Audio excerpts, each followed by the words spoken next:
Baik, Assalamualaikum warahmatullahi wabarakatuh.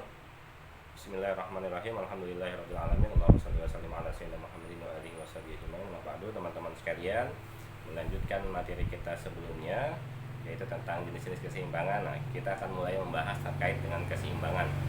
Nah, yang semula akan kita bahas, mula-mula kita akan bahas adalah keseimbangan partikel atau keseimbangan titik. Artinya, pada bahasan kali ini, benda sebesar apapun diasumsikan sebagai sebuah titik, ya. Kata kuncinya itu, benda sebesar apapun diasumsikan sebuah titik untuk menganalisisnya. Untuk memahaminya, mari coba kita perhatikan penjelasan berikut, ya. Syaratnya bahwa benda yang diasumsikan sebagai partikel atau benda titik hanya mengalami satu jenis gerakan, yaitu jenis translasi saja, geraknya lurus, tidak mengalami gerak rotasi, ya, gerak rotasi. Sehingga syarat keseimbangannya juga hanya satu, ya, yaitu apa? Bahwa jumlah gaya yang bekerja pada titik tersebut, pada partikel tersebut harus jumlahnya 0. Ini syaratnya, ya. Jumlah gayanya harus bernilai 0. Ya, sigma F sama dengan 0. Dan kita tahu seringkali kita membahas partikel, kita ubah ke dalam dua dimensi, ke dalam bidang, yaitu sumbu X, sumbu Y, atau pada kesempatan lain bisa saja nanti juga muncul sumbu Z, yaitu pada bidang ruang, pada bidang 3 dimensi. Nah, kali ini saya umpamakan bidangnya 2 ruang dulu, sehingga sigma F itu bisa diasumsikan atau bisa direfleksikan ke dalam 2, yaitu sigma F pada arah sumbu X juga harus 0, dan sigma F pada sumbu Y juga harus 0. Baru kita nyatakan bahwa partikel tersebut berada dalam keseimbangan, ya. Contohnya seperti ini, saya gambarkan ini. Ini gambar favorit, seringkali soal keluar di berbagai kesempatan. Ada sebuah massa, anggaplah sebuah box begitu, yang digantung dengan 2 utas tali, ya, 2 utas tali yang masing-masingnya terikat pada sebuah atap, ya, dan membentuk sudut yang berbeda. Saya umpamakan alfa dengan beta. Nanti alfa dengan beta kita kita sebutkan berapa angkanya. Nah, biasanya di dalam soal yang seringkali ditanyakan adalah berapa besarnya tegangan tali, ya. Tegangan tali di sini. Saya sebut saja ini T1, saya sebut saja ini T2. Tegangan tali 2. T1, T2. Ya. Nah, untuk menjelaskan masalah ini, ya, tentu langkah pertama adalah kita ubah atau kita masukkan kerangka acuan pada sumbu XY. Ya, kita umpamakan, sebenarnya bebas, tapi untuk mempermudah kita gunakan ini titik yang di sini, titik persambungannya atau titik ketemunya, kita jadikan titik pusat dari sumbu XY itu sendiri, yaitu titik 0,0. Ini sumbu X, ya. Ini sumbu Y, ya, ke bawah. Demikian, ya. Banyak-banyak.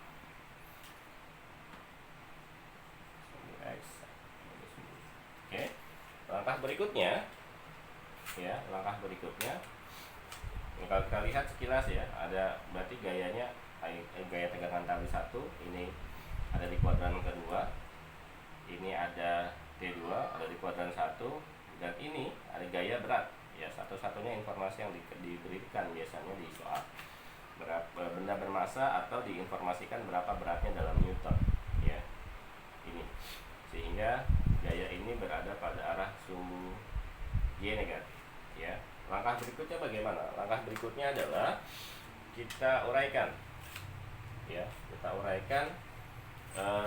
vektor-vektor gaya yang tidak nempel dengan sumbu. Tentu yang ini sudah nempel sumbu, tidak diuraikan. Mana yang diuraikan ini? Diuraikan kemana? Uraikan pada sumbu X dan sumbu Y, karena keduanya bisa kita refleksikan, ya. Sudut alfa di sini maka besarnya sama dengan sudut alfa di sini, ya.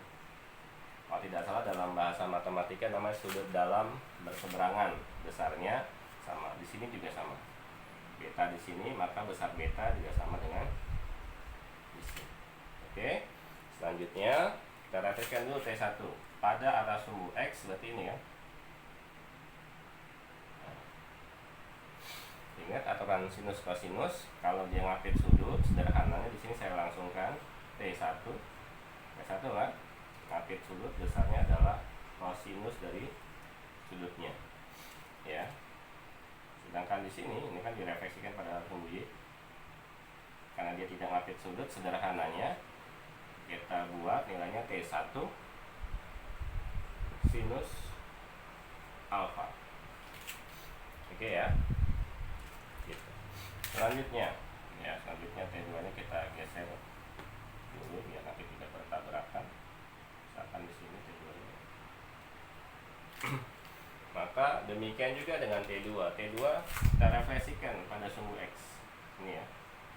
Ini besar gayanya, sama-sama ngapit sudut, maka T2 kosinus beta ya, dengan alfa, jangan tahu.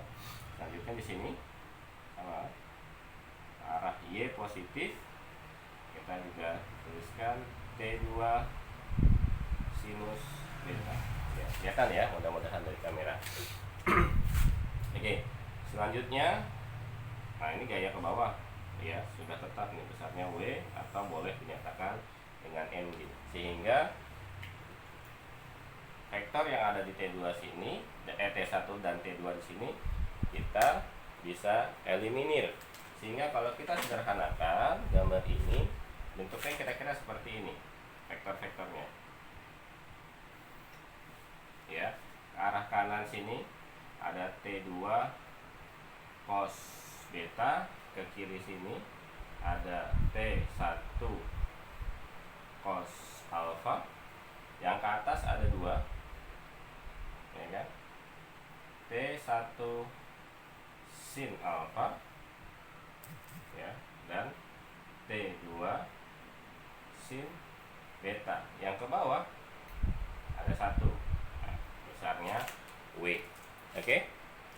Karena dinyatakan seimbang ya titiknya ini, nah titiknya sistem ini, maka semua arah baik pada arah sumbu X dan arah sumbu Y nilainya 0, harus terpenuhi ini, ya kan? Karena ini sistemnya seimbang, kita diminta nyari besarnya T1 dan T2. Oke. Nah, sekarang saya ingin coba munculkan angkanya ya. Walaupun nanti bisa kita bisa jadi rumusan tersendiri. Misalkan masanya kita buat saja berapa yang enak, 10 ya, misalkan ya, kita masukkan 10 kg ya. Alfanya ya kita tulis di sini, sebelah sini, alfanya misalkan 37 derajat ya, beta misalkan 53 derajat. Kita pakai sudut-sudut istimewa. Oke.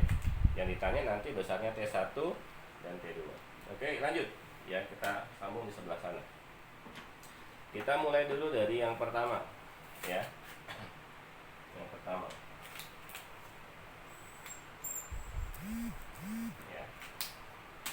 Yang pertama, syarat keseimbangan yang pertama kita sebutkan adalah sigma F pada sumbu X harus bernilai 0, ya. Ya, sigma X harus bernilai 0. Mana yang ada pada sumbu X ini ya? Nah, ini harus bernilai 0. Ke kanan boleh kita sebut positif, ke kiri negatif, ya. Kita tulis dulu secara matematis, berarti ke kanan positif. T2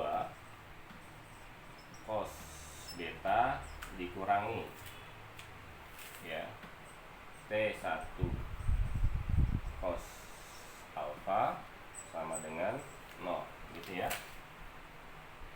Selanjutnya kita boleh pindah ruaskan ya T1 ini kita pindah ruaskan ke kanan karena sebelahnya sana kan kosong ya, maka kita dapatkan nilainya T2 cos beta sama dengan T1 cos alfa. Oke, sampai situ. Nah, kita hitung boleh, atau kita sederhanakan dulu ya. Nilainya bagaimana? Misalkan kita ambil nilai T1 nya gitu ya. T1 berarti sama dengan T2 cos beta, begitu ya kan, dibagi cos alpha. Oke ya, kita save ini jadi persamaan pertama ya, kita save ya, jadi persamaan pertama. Oke. Karena kita punya angka,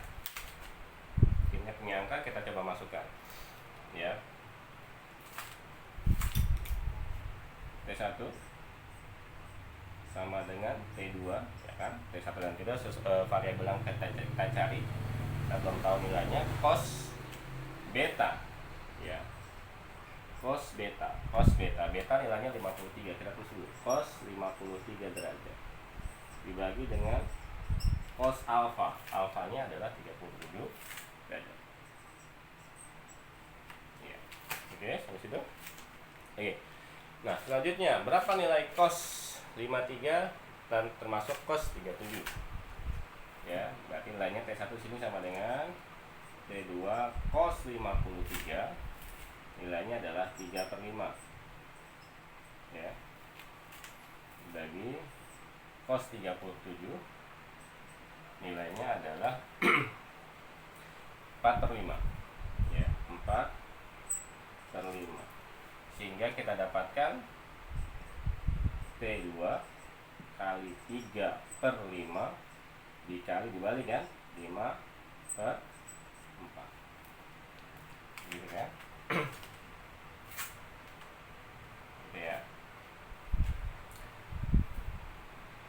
Kita sederhanakan ya kan, sehingga kita dapatkan besarnya T1 adalah 3/4 T2.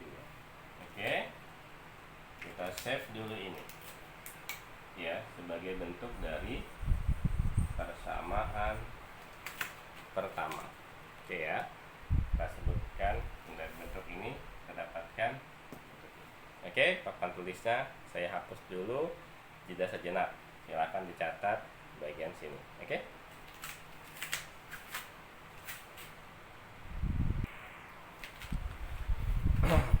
Oke, baik. Selanjutnya ya. Tadi kita sudah dapatkan persamaan ini. Ya. Persamaan 1 ini yang wujudnya dengan angka yang tadi ya, dengan sudut yang tadi seperti ini. Selanjutnya ya. Syaratan kedua yang harus kita penuhi adalah pada arah sumbu Y ya kan, untuk menyatakan keseimbangan. Ya, keseimbangan kedua, sigma F pada arah sumbu Y juga harus 0. Yang ke atas kita asumsikan positif, yang ke bawah kita asumsikan negatif, sehingga kalau kita tuliskan menjadi T1 sinus alfa ya kan, ditambah T2 sinus beta ya, saya langsungin ya, sama dengan W ya kan. Kalau dia seimbang jumlahnya, kalau sama dengan berarti jumlah ke atas sama dengan jumlah ke bawah. Yang ke atas ini, yang ke bawah ini. Oke. Tadi kita sudah punya angka ya. Ya. Maka kita tuliskan alfanya. Ya, betanya juga sama termasuk ini. T1 masukkan sinus alfanya tadi sinus 37 berarti. Ya kan? Ditambah T2 berarti sinus dari 53 derajat sama dengan W sama dengan MG ya. Berarti massa 10 dikali 10 ya. Ini boleh saya nyatakan kali MG ya. W nya di sini sama dengan M. Cepat. Oke, selanjutnya kita lanjutkan. T1 sinus 37 adalah 3/5 ya, atau 0,6 boleh kalau mau pakai desimal. Saya lebih suka pecahan biasa. T2 ya, sin 53 adalah 4/5 atau 0,8 lebih kurang ya sama dengan 100. Oke. Oke ya, lupa sebelumnya kita definitifkan dulu ya. Ini nah, kita sebut sebagai persamaan kedua ya. Nah, persamaan yang kedua. Dapat angkanya, ya kan? Mau disederhanakan bisa semua ruas dikali 5, ya kan? Semua ruas dikali 5 sehingga kita dapatkan di sini 3T1 ditambah 4T2 sama dengan 500. Oke. Nah, ini bentuk lain dari persamaan 2 yang sudah ada angkanya. Selanjutnya kita punya informasi kan? Persamaan 1 tadi nih. T1 adalah 3/4 T2. Maka ya, T1 di sini kita ganti dengan nilai ini. Oke ya.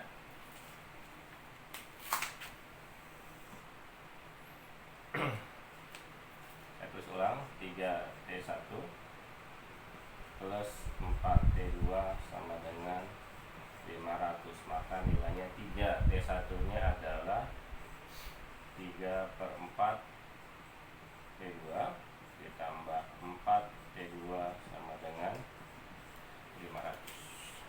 Oke ya. Berarti ini kalau kita jumlahkan judulnya 9/4 T2 ditambah, agar variabel pecahannya jadi sama-sama per 4, harusnya 16/4 gitu ya. 16/4 kan 4 ya. Ya cepat. T2 sama dengan 500. Ya, boleh kita kembali sederhanakan dengan semua ruas dikali 4 sehingga kita dapatkan 9T2 ditambah 16T2 sama dengan, ini kali 4 2000 ya. 2000. Ini kita bisa jumlahkan. Totalnya berapa? 25T2 sama dengan 2000 begitu ya. Sama dengan 2000 sehingga besar T2 adalah 2000 dibagi 25 ya. Berapa? Kalau 200 bagi 25 ini saya 8 ya, tambah 0. Berarti misalnya T2 adalah 80 Newton, gitu kan? Dapat nilai T2. Lalu berapa besar T1? Nah, masukkan kembali ke bentuk persamaan 1 itu. Ya. Bentuk persamaan satunya. T1 katanya adalah 3/4 T2. Ya. 3/4 T2. Sehingga kita masukkan 3/4 kali T2 nya adalah 80 ya. Hasilnya adalah 60 Newton. Selesai ya. Ini langkahnya untuk menjawab persoalan terkait dengan keseimbangan titik ya, atau keseimbangan partikel ya. Lumayan panjang sedikit, 2 langkah. Namun sebenarnya ada langkah cepat yang nanti bisa saya sampaikan ya pada video berikutnya. Semoga ini bermanfaat. Hadanallahu wa iyyakum ajmain. Wassalamualaikum warahmatullahi wabarakatuh.